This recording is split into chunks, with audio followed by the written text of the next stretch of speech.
कुछ अनसुनी कुछ अनकही कहानियाँ। हर कहानी कुछ कहती है। आइए सुनते हैं आज की कहानी क्या कहती है। आज की कहानी है सौभाग्यवती बहू।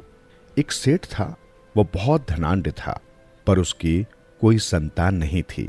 और एक जाट था, उसके 5 लड़के और 5 बहुएं थी। जाट ने कहा, सेठ जी, तुम रोज भोलेनाथ की पूजा करने जाते हो, तो उनसे एक बच्चा ही मांग लो। सेठ जी ने मन ही मन सोचा कि बात तो सही है।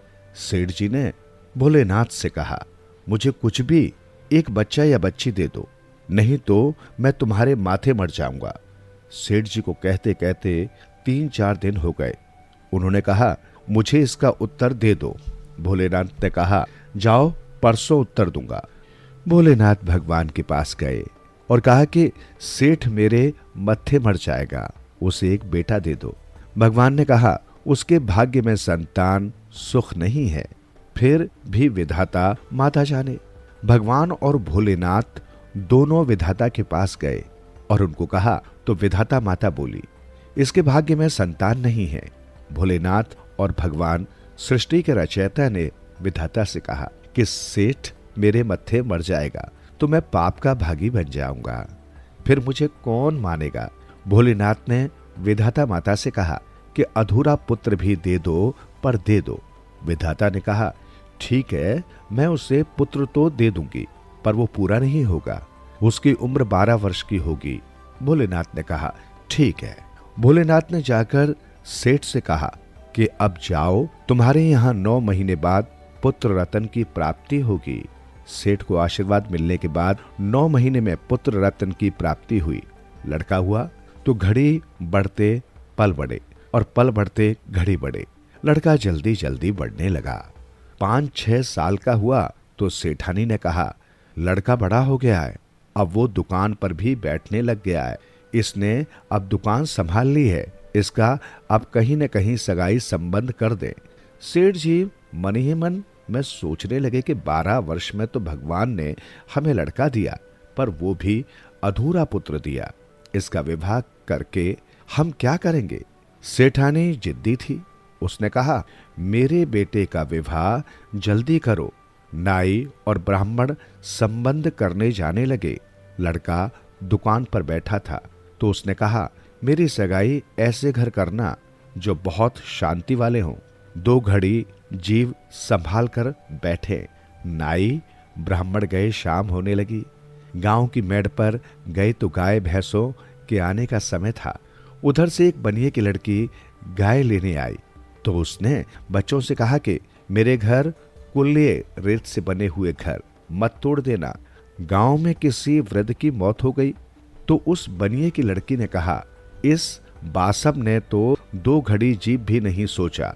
नाई ने ब्राह्मण से कहा कि महाराज, सेठ के लड़के ने क्या कहा था कि जो 2 बड़ी जीव संभाल कर बैठे उसके घर संबंध करना।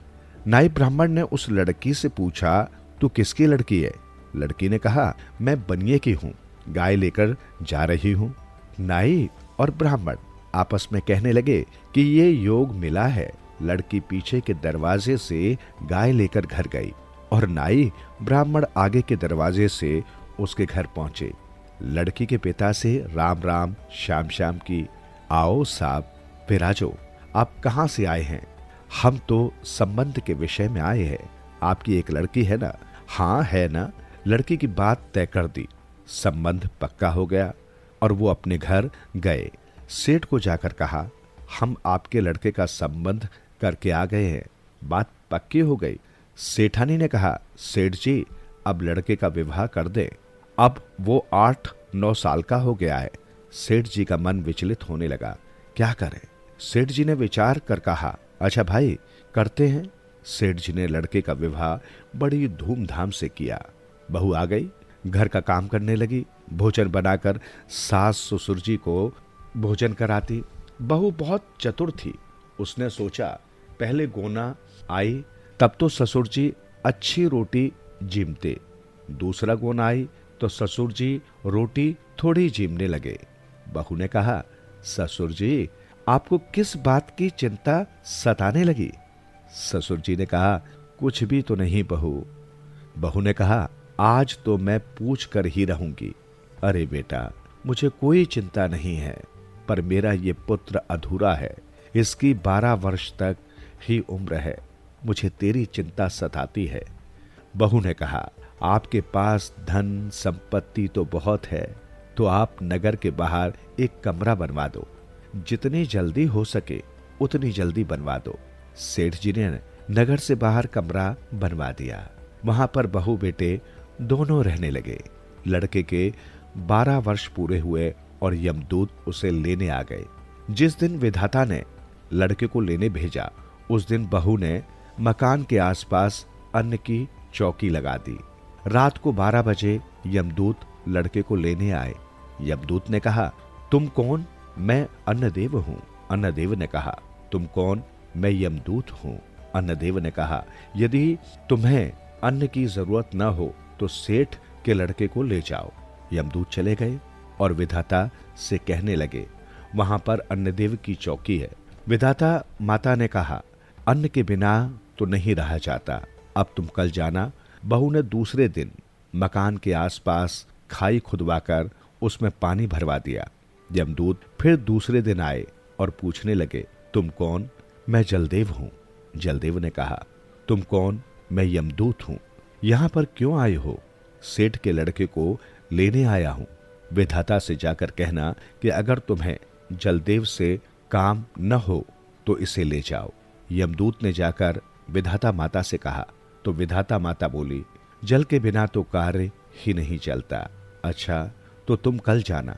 तीसरे दिन मकान के आसपास कंडे लगाकर उसमें आग लगा दी। रात को 12 बजे फिर यमदूत आए। यमदूत ने पूछा, तुम कौन? मैं अग्निदेव हूं। अग्निदेव ने पूछा, तुम कौन हो? मैं यमदूत हूं और सेठ के लड़के को लेने आया हूं। अग्निदेव ने कहा, विधाता से जाकर कहना कि अगर अग्निदेव से काम न हो तो इस सेठ के लड़के को ले जाओ। इतने में तो विधाता माता को गुस्सा आ गया और खुद उस लड़के को लेने गई। जाकर दरवाजे पर खड़ी हो गई तो उस लड़के की पत्नी ने जाकर अपने घर आए हुए मेहमान का स्वागत किया और पैर छुए। तो विधाता माता ने कहा, तेरा अखंड सौभाग्य रहे। विधाता माता को उस लड़के की पत्नी ने पलंग पर बैठाया तो विधाता माता कहने लगी कि मैं इस लड़के को लेने आई हूं, तो इसे ले जाऊं। तो लड़के की पत्नी ने कहा कि आप अपना वचन संभालो, आपने अभी तो मुझे अखंड सौभाग्य का आशीर्वाद दिया है। विधाता माता झट अपना हाथ ठोड़ी पर रखकर खड़ी हो गई और उस सेठ की बहू को आशीर्वाद देकर चली गई और उस सेठ की बहू का सुहाग अमर हो गया और सेठ सेठानी चिंता मुक्त होकर बेटे बहू के साथ आराम से रहने लगे। सुनते रहो दिल से यूं ही कहानियां। कहानियां आपकी, हमारी और सबकी, जो दिलों को छू लेती है। सुनते रहें कहानियां।